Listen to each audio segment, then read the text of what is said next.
ഇന്നലെയാണ് ഇരിങ്ങാലക്കുടയ്ക്കടുത്ത് കരൂപ്പടനയിൽ യുവതിയെ വീടിനുള്ളിൽ മരിച്ച നിലയിൽ കണ്ടെത്തിയത്.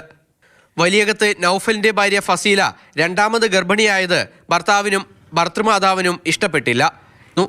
യുവതി അയച്ച വാട്സാപ്പ് സന്ദേശത്തിന്റെ അടിസ്ഥാനത്തിലും ഫസീലയുടെ വീട്ടുകാരുടെ മൊഴിയുടെ അടിസ്ഥാനത്തിലും ഇരിങ്ങാലക്കുട പോലീസ് കേസെടുത്തു.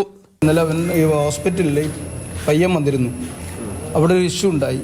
കാരണം കുടുംബക്കാർ കണ്ടപ്പോൾ ചോദിച്ചു എന്താണെന്നുള്ളത് ചോദിച്ചപ്പോൾ അവൻ പറഞ്ഞു എന്നെ കുരയ്ക്ക് പിടിച്ചപ്പോൾ എനിക്ക് പറ്റിപ്പോയി എന്ന് പറഞ്ഞു. ഇതാണ് അവൻ പറഞ്ഞ വാക്ക്. അതെന്താണ് പറ്റിയതെന്നൊന്നും നമുക്കറിയില്ല. പിന്നീട് അവൻ പറഞ്ഞു ഞാൻ ചവിട്ടിയിട്ടുണ്ടെന്ന് അവൻ തന്നെ പറഞ്ഞത് അവിടെ വെച്ച്.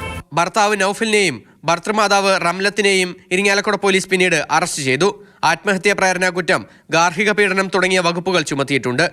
കൊടുങ്ങല്ലൂർ കോതപറമ്പിൽ വാടകയ്ക്ക് താമസിക്കുന്ന പതിയാശ്ശേരി സ്വദേശി കാട്ടുപറമ്പിൽ അബ്ദുൾ റഷീദിന്റെയും സെക്കീനയുടെയും മകളാണ് ഫസീല. യുവതിക്ക് 10 മാസം പ്രായമുള്ള കുഞ്ഞുണ്ട്. പോസ്റ്റ്മോർട്ടം നടപടികൾക്ക് ശേഷം മൃതദേഹം ബന്ധുക്കൾക്ക് വിട്ടു നൽകി. മാതൃഭൂമി ന്യൂസ്, തൃശൂർ.